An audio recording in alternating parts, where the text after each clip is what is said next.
மைவி ட்ரேட்ஸில் இன்றைக்கான தகவல் என்ன அப்படின்னு பார்த்தீங்கன்னா, இந்த வீடியோ நிறுவனத்துக்கு சப்போர்ட்டாகவும் கிடையாது, நிறுவனத்துக்கு ஜால்ரா அடிக்கவும் கிடையாது. அதே போல் உறுப்பினர்களாகிய நமக்கும் சரி உங்களுக்கும் சரி சப்பக்கட்டு கட்டுறதுக்காகவோ அல்லது உங்களை சமாதானப்படுத்துறதுக்காகவோ இந்த வீடியோ கிடையாது. உறுப்பினர்களாகிய நமக்கு ஒரு புரிதல் வேணும் அப்படின்றதுக்காக தான் இந்த வீடியோ. மைவி ட்ரேட்ஸில் ஜாயின் பண்ணியிருக்கிற எல்லா மக்களும் ஒரு இக்கட்டான சூழலில் இப்போ இருக்கிறோம். பணம் வரல, எம்டி சரணடைஞ்சிட்டாரு, எப்போ வெளியில் வருவார், நம்மளுக்கு பணம் கிடைக்குமா கிடைக்காதா அப்படின்ற மாதிரியான பல வகையான கேள்விகளோடு நம்ம இப்போ இருக்கிறோம். நம்ம நிறுவனத்தில் ஜாயின் பண்ணும்போது நம்பிக்கையோடு ஜாயின் பண்ணோம். கட்டாயம் நாம் பர்ச்சேஸ் பண்ண தொகை கண்டிப்பாக நம்மளுக்கு கிடைக்கும், நமக்கு முன்னாடி இருந்த நம்மளுடைய அப்ளைனெல்லாம் வாங்கியிருக்காரு அப்படின்னு சொல்லிட்டு தான் நம்பிக்கை வச்சு ஜாயின் பண்ணோம். பட் அந்த நம்பிக்கையில் இப்போ ஒரு சின்ன தோய்வு வந்திருக்கு. அது எல்லாத்துக்குமே தெரிஞ்ச விஷயந்தான். அதுக்கு உண்டான காரணம் என்ன அப்படின்றத நமக்கு தெரியும். ஸோ இந்த மாதிரி நம்ம பல வகையான கேள்விகளோடு இருக்கும் பொழுது இந்த சூழலை பயன்படுத்தி சில மர்ம நபர்கள் நம்ம நிறுவனத்துக்கு எதிராக சில செயல்கள்லாம் செஞ்சுக்கிட்டு வராங்க. நீங்களும் பார்த்துக்கிட்டு தான் இருக்கீங்க. நிறைய மர்ம நபர்கள் ஆடியோக்கள் மூலிமா, ஃபோன் கால் மூலிமாலாம், வாட்ஸ்அப் மூலிமா நிறைய செய்திகளெல்லாம் இப்போ பண்ணிக்கிட்டு இருக்காங்க. யூடியூப் சேனலை வச்சுருக்கிற நண்பர்களுக்கெல்லாம் ஃபோன் பண்ணி, நீ மைவி த்ரெட்ஸை பற்றி தப்பாக போடு, நான் உனக்கு ஒரு ஃபண்டு தரேன் அப்படின்ற மாதிரி சொல்கிறாங்க. ஃபோன் பண்ணி நீ நேரடியாக கம்ப்ளைண்ட் கொடு, நிறுவனம் அவ்வளோதான் க்ளோஸ் பண்ணிட்டாங்க, பண்ணிடுவாங்க, நாங்கள் உங்களுக்கு அந்த பணத்தை வாங்கி தரோம் அப்படின்ற மாதிரிலாம் சொல்கிறாங்க. நாம் தான் போய் நிறுவனத்தில் ஜாயின் பண்ணியிருக்கிறோம், நம்ம தான் பர்ச்சேஸ் பண்ணியிருக்கிறோம். நம்ம தொகையை கொடுக்கணுன்னா நிறுவனம் தானே நமக்கு கொடுக்கணும். இவங்க யார் நம்ம பணத்தை வாங்கி கொடுக்கறதுக்கு? நம்மெல்லாம் போய் இவங்ககிட்ட கம்ப்ளைண்ட் கொடுத்த உடனே கம்ப்ளைண்ட்டை வாங்கி இந்த பக்கம் வச்சுக்கிட்டு உடனே இந்த பக்கம் இருந்து பணத்தை எடுத்து கொடுத்துருவாங்களா? இது எப்படி சாத்தியம்? ஒருவேளை மைவி த்ரெட்ஸ்கிட்ட இருந்து பணத்தெல்லாம் இவங்க வாங்கி வச்சுருக்காங்களோ? இத்தனாயிரம் மக்கள், இத்தனை லட்சம் மக்கள் ஜாயின் பண்ணியிருக்கிறாங்க, அதனால் அந்த பணத்தெல்லாம் இவங்க வாங்கி வச்சுக்கிட்டு நம்ம கம்ப்ளைண்ட் கொடுத்தோன்னே பணம் எடுத்து கொடுத்துருவாங்களா அப்படின்றது நம்ம எல்லாம் கொஞ்சம் சிந்திக்க வேண்டிய விஷயம். நிறுவனம் பணம் கொடுக்கலன்னு சொல்லவே கிடையாது. நான் பணம் கொடுக்குறேன் அப்படின்னு தான் எம்டி இது வரைக்கும் சொல்லியிருக்காரு. அதில் சின்ன ஒரு காலதாமதம் இந்த வழக்கு சார்ந்த விஷயங்களினால அதனால் தள்ளி போயிட்டுருக்குது. அவ்வளோதானே தவிர அவர் கொடுக்கலன்னு சொன்னால் தானே நம்ம போய் கம்ப்ளைண்ட் கொடுக்கறதுக்கு. கம்ப்ளைண்ட் கொடுக்க வேண்டிய அவசியமே இல்லையே. உங்கள் வேலெட்டில் இருக்கிற அமௌண்ட்டை நான் கட்டாயம் திருப்பி தருவேன் 100% அப்படின்ற மாதிரி சொல்லியிருக்காரு. அப்படி இருக்கும்போது இந்த மர்மமான நபர்கள்லாம் எதன் அடிப்படையில் இந்த மாதிரியெல்லாம் உறுப்பினர்கள்கிட்ட பிரெயின் வாஷ் பண்ணுறாங்க அப்படின்றது எனக்கு தெரியல. ஸோ அதில் அவங்களுக்கு ஏதோ ஒரு ஆதாயம் இருக்குது அப்படின்றது எல்லாருமே தெரிஞ்சுக்கணும். அதே போல் கம்பெனியில் பணம் இல்லை, அவர் ஏமாற்றிட்டு ஓடிடுவார், கம்பெனி க்ளோஸ் பண்ணிட்டாங்க, இப்படின்ற தகவலுக்கு எல்லாம் ஒரு விடை கொடுக்கணும் அப்படின்றதுக்காக தான் எம்டி சரணடைஞ்சிருக்கிறார். இப்போ நாமளே கேட்கலாம், ஒருவேளை உண்மையாலுமே பணம் இல்லையா, இவர் ஏமாற்றிட்டு ஓடிடுவாரா அப்படின்னு. ஸோ இந்த கேள்விக்கு எல்லாத்துக்கும் விடை தரும் விதமாக அவர் சரணடைஞ்சிருக்காரு. நம்ம மனசுக்குள்ளே எழக்கூடிய அத்தனை கேள்விகளுக்கும் அங்கே எம்டி பதில் சொல்லி ஆகணும். இப்போ அவர் நிறுவனத்தை ரன் பண்ணிக்கிட்டே இருந்து நமக்கு பேமெண்ட் போடுறது இந்த 4 மாதம் இழுக்கடிச்சிருந்தார் அப்படின்னு சொன்னால் கண்டிப்பாக நம்ம எல்லாருமே இவங்க எதோ ஏமாத்துறாங்கப்பா, ஃப்ராடு பண்ணுறாங்கப்பா அப்படின்னு தாராளமாக நம்ம நினைக்கலாம். பட்டு மார்ச் மாதம் பேமெண்ட் ஸ்டாப் பண்ணதுலேருந்து ஒவ்வொரு காரணமாக தள்ளி தள்ளி போயிட்டே இருக்குது பேமெண்ட்டு. கடைசியில் இப்போ இந்த வழக்கை சென்னை ஹைகோர்ட்டுக்கு மாற்றினதுக்கப்புறம், பொருளாதார குற்றப்பிரிவுக்கு மாற்றினதுக்கப்புறம் சில இக்கட்டான சூழல் அவருக்கு வந்ததுனால அவருக்கு பெயில் கிடைக்கல.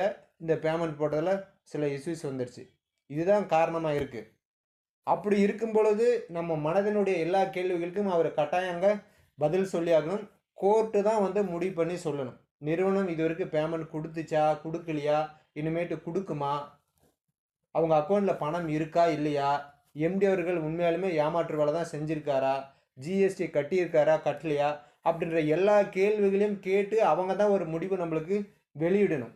அதுக்கு முன்னாடி பல நபர்கள் எதிர்மறையான கருத்துக்களெல்லாம் போடுறத நம்ம போய் பார்த்துட்டு நாம் எதுக்கு டென்ஷன் அடையணும்?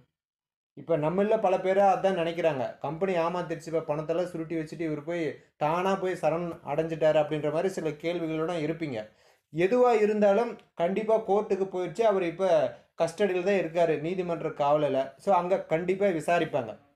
அவர் இதுக்கு முன்னாடி என்னென்னலாம் பண்ணார், இப்போ என்ன பண்ணிக்கிட்டு இருக்காரு, எப்படி இவருக்கு இந்த கம்பெனிக்கு வருமானம் வருது, எப்படி இவ்வளோ நாள் கொடுத்தாரு, இனிமேல் எப்படி கொடுக்க போகிறாரு அப்படின்ற அனைத்து கேள்விகளையும் கண்டிப்பாக அங்கே விசாரிக்காமல் விடவே மாட்டாங்க.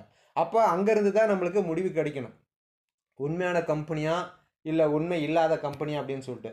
ஆக நாம் அந்த காலை வரையறை வரைக்கும் கண்டிப்பாக நம்ம பொறுத்து தான் ஆகணும். இன்னும் 8 நாளோ 10 நாளோ அல்லது 1 மாதம் கூட ஆகட்டுமே, நம்மளுடைய கேள்விகளுக்கு எல்லாத்துக்கும் அங்கே போய் முன் வச்சுட்டோம். எம்டி போயிட்டு அங்கே இருக்காரு. ஸோ அது வரைக்கும் நாம் அந்த முடிவை எதிர்பார்த்து தான் இருக்கணுமே தவிர, இந்த மர்ம நபர்கள் நம்மளை கம்ப்ளைண்ட் கொடுக்க கூப்பிட்றது, அதுக்கப்புறமா யூடியூப்பில் தப்பாக வீடியோ போடுங்க அப்படின்னு சொல்கிறது, இதெல்லாம் நீங்கள் யாருமே பார்த்து யாருமே பதட்டம் அடைய வேண்டாம்.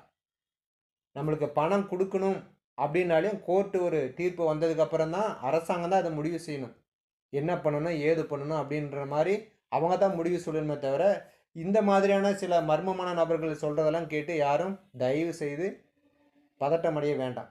நம்மளுடைய பயத்தை பயன்படுத்தி தான் அவங்க ஒவ்வொரு செயலை செஞ்சுக்கிட்டு இருக்காங்க. படத்தில் பார்த்தீங்கன்னா வில்லன் மேலே இருக்கிற பயம் இருக்கிற வரைக்கும் தான் அந்த ஊர் கட்டுப்பாட்டோடு இருக்கும். அந்த வில்லன் மேலே இருக்கிற பயம் போயிடுச்சுன்னு வச்சிங்களேன், அந்த ஊர் சந்தோஷமாக இருக்கும், ஜாலியாக இருப்பாங்க. அந்த வில்லன் அப்படி தான் அந்த மக்களை பயப்படுத்தி வச்சுருப்பான். ஸோ அதை சரி பண்ணுறதுக்கு ஒரு ஹீரோ வருவார் இல்லையா, அந்த மாதிரி தான் இப்போ மைவித்தேட்ஸ்கிற நபர்கள் எல்லாருமே சில மர்மமான நபர்கள் சொல்கிறதெல்லாம் கேட்டு பயமாக இருக்குது, நம்ம பணம் வருமா வராதா அப்படின்னு சொல்லிட்டு. ஸோ கண்டிப்பாக இறை நம்பிக்கையோடு இருங்க.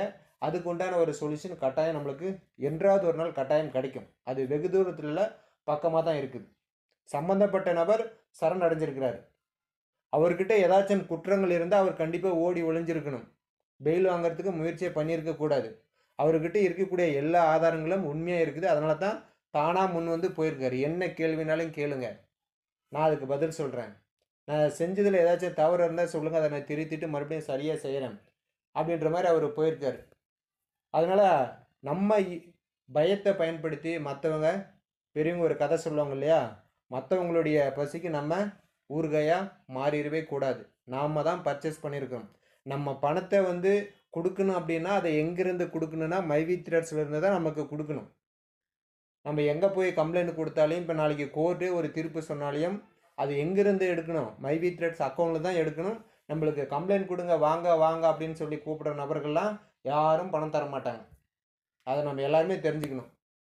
நம்ம அவசரமாக ஒரு முடிவு எடுத்தோம் அப்படின்னா அதனால் வரக்கூடிய காலதாமதம் நம்மளை தான் பாதிக்குமே தவிர, நம்மளுக்கு ஆப்போசிட்டில் கூப்பிடக்கூடிய நபர்கள் எதுக்குமே வரமாட்டாங்க. அவங்களுக்கு எது நடந்தாலையும் சந்தோஷம்தான். ஏன்னா அவங்க நிறுவனத்தை மூடணும் அப்படின்ற ஒரு அபிப்பிராயத்தில் இருக்கிறாங்க. நாம் பணத்தை போட்டுட்டு வருமா வராதா, நிறுவனம் நடந்தால் தானே நம்மளுக்கு பணம் வரும் அப்படின்ற ஒரு சூழல் இருக்கும். நாமளே போய் நிறுவனத்துக்கு எதிராக மாறணும் அப்படின்னு சொன்னால் எதிர்த்தரப்பு எப்படி இருப்பாங்க, பரவாயில்லடா அவங்க உறுப்பினர்களை வந்துட்டாங்க போட்டு தாக்கு அப்படின்ற மாதிரி ஏடா கூடமே ஏதாச்சும் ஒன்று பண்ணி விட்டுட்டு போயிடுவாங்க. அதனால் வருத்தப்படுறத நாம தான்.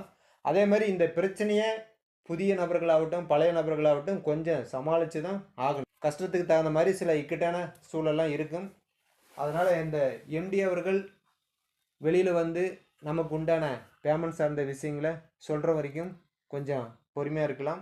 அது வரைக்கும் இந்த மர்ம நபர்கள் ஃபோன் போட்டு பேசினாலும் சரி, அல்லது வாட்ஸ்அப்பில் மெசேஜ் அனுப்பலாம் சரி, அல்லது நேரடியாக உங்களை பார்த்து பேசினாலும் சரி, என் நிறுவனத்து மேலே எனக்கு நம்பிக்கை இருக்குதுங்க, சரிங்களா, நான் பார்த்துக்கிறேன், நான் தான் பே பண்ணியிருக்கிறேன், வரும்போது அது எனக்கு வரும், நான் உழைச்சி சம்பாதிச்சு போனால் எனக்கு கண்டிப்பாக வரும், எனக்கு கம்பெனி மேலே நம்பிக்கை இருக்குது, ஆண்டவன் மேலே நம்பிக்கை இருக்குது, நான் யாருக்கு எந்த துரோகமும் செய்யலை, கண்டிப்பாக என் பணம் வரும், உங்கள் வேலை என்னவோ நீங்கள் பாருங்கள் அப்படின்றத நீங்கள் மட்டும் ஃபாலோ பண்ணிங்கன்னா போதுமானது. இன்னொரு கதை கூட உங்களுக்கு சொல்லலாம். ஒரு ஊரில் மழை நிறைய பேஞ்சிக்கிட்டு இருக்குது. அப்போ ஊர் மக்கள் எல்லாரும் வீடெல்லாம் இடிஞ்சு விழுந்துரும் போல இருக்குது அப்படின்னு சொல்லிட்டு ஊர் பொதுவில் இருக்கிற ஒரு மண்டபத்துக்குள்ளார போகிறாங்க. நிறைய கூட்டம். உடனே அங்கே இருக்கிறவங்களுக்கு ஒரு சந்தேகம், திடீர்னு இடி ஏதாச்சும் மண்டபத்து மேலே விழுந்துருச்சு அப்படின்னு சொன்னால் எல்லாருமே இறந்து போயிருமே அப்படின்னும் போது அதில் ஒரு நபர் சொல்கிறாரு, இங்கே கெட்டதை செஞ்ச நபர்கள் இருந்தோம் அப்படின்னு சொன்னால் கண்டிப்பாக இடி விழும், அதனால் வெளியில் ஒரு மரம் இருக்குது, எல்லாரும் போய் அந்த மரத்தை தொட்டுட்டு வரலாம், அப்படி அந்த மரத்தை தொடும்போது அவன் கெட்டவனாக இருந்தானா கண்டிப்பாக இடி அங்கே விழும், அவர் மட்டும்தான் போவார், நம்மெல்லாம் பொழைச்சிக்கலாம் அப்படின்னு ஒரு முடிவு எடுக்கிறாங்க. சரி ஓகே அப்படின்னு சொல்லிட்டு எல்லாரும் போய் அந்த மரத்தை தொட்டுட்டு வராங்க. யாருக்கும் இதாகலை. கடைசியாக ஒரே ஒரு நபர் மட்டும் கடைசி ஆளாக இருக்கார். அவருக்கு உள்ளுக்குள்ளார ஒரு பயம். எல்லாரும் போயிட்டு வந்துட்டாங்க, இடியே விழல, நம்ம போகும்போது இடி விழுந்துருச்சுன்னா என்ன பண்ணுறது அப்படின்னு பயத்தில் தயங்கி தயங்கி நிற்கிறாரு. அங்கே இருக்கிறவங்க எல்லாம் விடுவாங்களா? உடனே கழுத்தை பிடிச்சி வெளியே தள்ளுறாங்க. நீ போய் அதை தொட்டுட்டு தான் வரணும் அப்படின்னு சொல்லிட்டு இவரும் பயத்திலே போகிறாரு. அந்த மரத்தை தொடுறாரு. மிகப்பெரிய ஒரு மின்னலுடன் இடி விழுகுது. மரத்தை தொட்ட அந்த நபர் மேலே இல்லை, இந்த மண்டபத்து மேலே விழுந்து அந்த மண்டபத்தில் இருக்கிறவங்க எல்லாரும் இறந்து போயிட்டாங்க. ஸோ இதுலேருந்து என்ன தெரியுது? அவர் மட்டும்தான் நல்லவர் அப்படின்னு தெரியுது. அதே போல் நல்லவர்கள் எங்கிருந்தாலும் காப்பாற்றப்படுவாங்க அப்படின்றதும் இந்த கதை மூலிமா நம்ம தெரிஞ்சிக்க முடியுது. அதனால் நமக்குள்ளே வரக்கூடிய இந்த பதட்டமான செயலையும் அல்லது ஒரு ஐயமான கேள்விகளையும் எதிராளிகள் அவங்களுக்கு சாதகமாக பயன்படுத்துகிறாங்க. நம்மளுடைய வேண்டுதல் எம்டி அவர்கள் சீக்கிரமாக வரணும் அப்படின்னு இறைவனிடத்தில் வைங்க. அந்த நம்பிக்கையை முழுமையாக வைங்க, அரைகுறையாக வைக்காதீங்க. எந்த செயல் செஞ்சாலுமே நம்ம அந்த செயலில் முழுமையான ஈடுபாட்டோட செஞ்சால் மட்டும்தான் அதனுடைய வெற்றி நம்மளுக்கு முழுமையாக கிடைக்கும். சரிங்களா? அதனால் எந்த ஒரு மர்ம நபர்கள் சொல்கிறதாகட்டும் அல்லது எதிர்மறையான விமர்சனங்களை வந்தாலும் நீங்கள் பார்க்காதீங்க.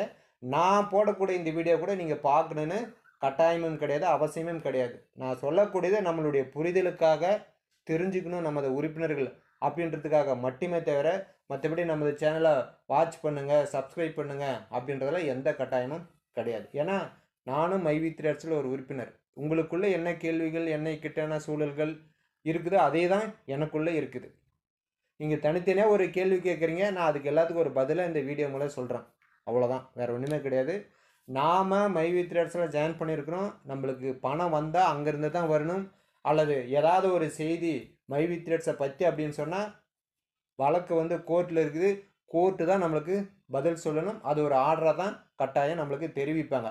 ஆல்ரெடி 28ஆம் தேதியே எம்டி அவர்கள் போடப்பட்ட அந்த முன்ஜாமீன் ரத்து செய்யப்பட்டது ஒரு ஆர்டராக வந்திருக்குது. அதே மாதிரி இந்த சரணடைஞ்ச எம்டி அவர்களுடைய வழக்கிலும் கட்டாயம் கோர்ட்டு என்ன தீர்ப்பு சொல்கிறது அப்படின்றத மட்டும்தான் நாம் நம்பணுமே தவிர வேறு யாரை சொல்கிறத நீங்கள் மனசில் ஏற்றிக்கிட்டு சங்கடப்படுற மாதிரி உங்கள் அப்லைனையோ டவுன்லைனையோ சேர்த்து விட்ட மாமா அக்கா மச்சான் யாரையும் எந்த தொந்தரவும் பண்ணாதீங்க.